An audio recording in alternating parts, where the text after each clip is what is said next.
And I did it as a favor. I didn't sign a release. I signed my name to it.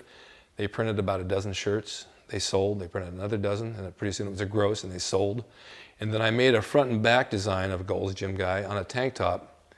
And we only did a dozen shirts, and that was it. I have the only existing one now. I don't know where the rest of them are, and I still have 4 of the originals. Well, time went on. Joe Gold came back from sea, and he says, I want to open a gym again, but he sold his name. It'd be like me selling Ric Drasin. I can't ever use it. I got to change it to John Smith. So he opened up World Gym, owner Joe Gold, and he came to me and he says, Rick, I need a logo for the gym. I said, what do you want? And he says, I want an animal. So we tossed some things around, and I said, how about a gorilla? And he said, that'll be fine. So I drew the gorilla sitting on the weights, the world. My name was right under the ass. That became the 2nd largest logo in the world. And then from that point, I came up with my own line of t-shirts, Bodybuilder, Stay Hard Longer. Nothing feels as good as a nice snatch. So all these designs, and I put them in Muscle Digest and Iron Man, and I started making money selling shirts and having them printed. At that time, Arnold introduced me to Joe Weider, and Joe says, why don't you advertise in my magazine? I said, I can't afford it. It's $800 a month, which is now $25,000 a month. He says, Rick, if you model for me and do product shots, I'll give you free ad space every month. So I said, fine. So we started doing that, and I started seeing myself in the magazine with the guys who I saw in the magazines as a kid. Here I am, one of them now, and I'm getting this nice ad with all my shirts, and I came out with keychains with bodybuilders on them, license plate frames, said I'd rather be pumping iron, baseball caps, and back then, it was 1980, I was making $86,000 a year out of my garage, just shooting out mail order. Taught myself how to airbrush, started airbrushing shirts, unique ones, and selling those. That was fun but messy. So then I taught myself how to do tattooing.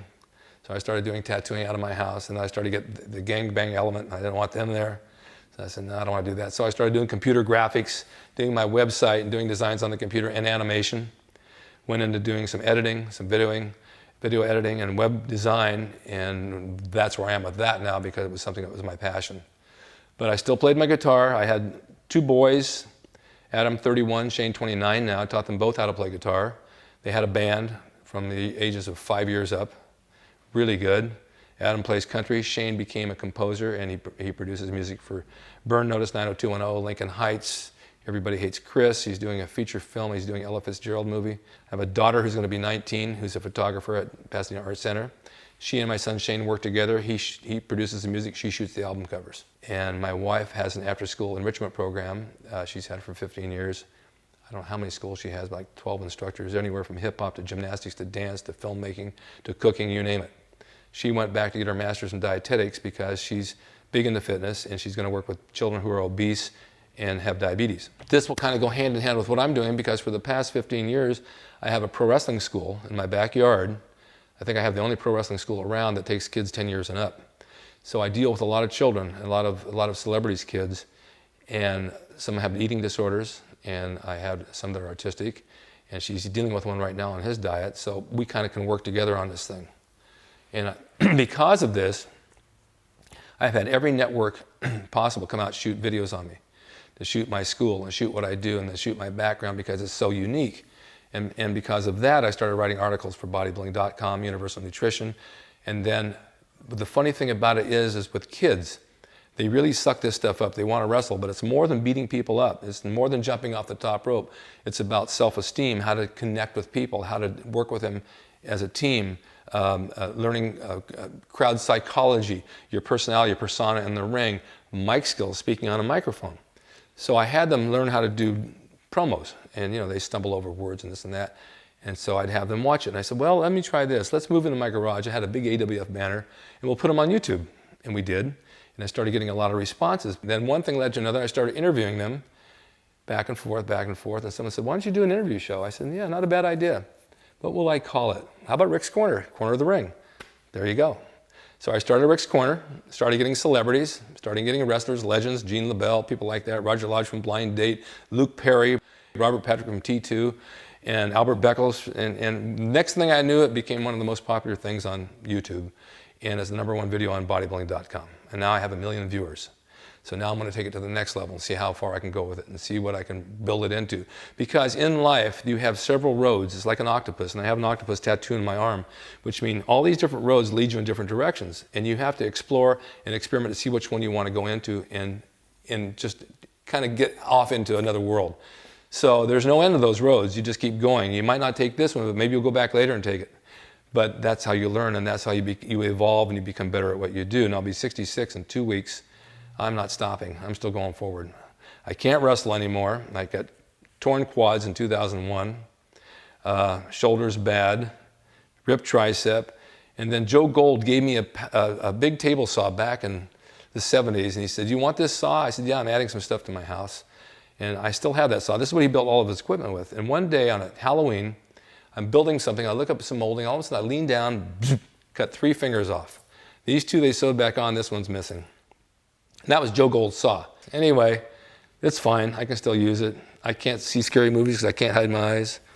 I tell her I'm home at 3:15, you know, that type of thing. And I can only count to 9. But it's all right. It's worked out for me. And it created a character. I called my agent right away. I said, "Look, when you send me out for bad guys, I'm missing a finger."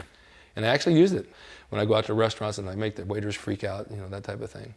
But it's been a good life. I mean, it's been quite a journey. I'm very, very close with my family. My kids are very, very close with me. My son and my daughter are best friends. We hang out together. They call me 10 times a day. We do everything together. There's not a day goes by that I don't tell them how much I love them and give my kids good night. That's what life's about. My mom lived till almost 97. She died 3 months ago. I was very close with her. Took her out for coffee every day. We talked about everything in the world. She told me when I'm gone, I'll be right there. I'll make some sort of a gesture. And by God, since the day she died, I've had nothing but good luck. I don't know what it is, but she's there. And 97 is a long life. If I make it partly there, I'll be happy. So I plan on going forward to Ric's Corner, seeing what I can do. I've got a reality show. I've had 2 in development for several years. In this business, you never know if it's going to go or not, but you keep pushing because it could happen. And it's based on my kids wrestling. I call them Bad News Brawlers. And it's about how they evolve and become better at what they do and how they become better people, but then they have the real live match at the end of the show. And then I have another one, it's called Invasion of the Body Slammers, where I will travel around like the movie with Mickey Rourke, the Indie League, because most people don't know that wrestling is more than WWE. It's a whole underground market of wrestling in different cities. Every weekend there's a show somewhere. These guys never make it to the top because no one sees them. So if I go around and I explore and I bring these people forward and show who's who, and I might take a counterpart with me, either a female or a midget. I tend to lean towards the midget wrestler because we can have some conflict.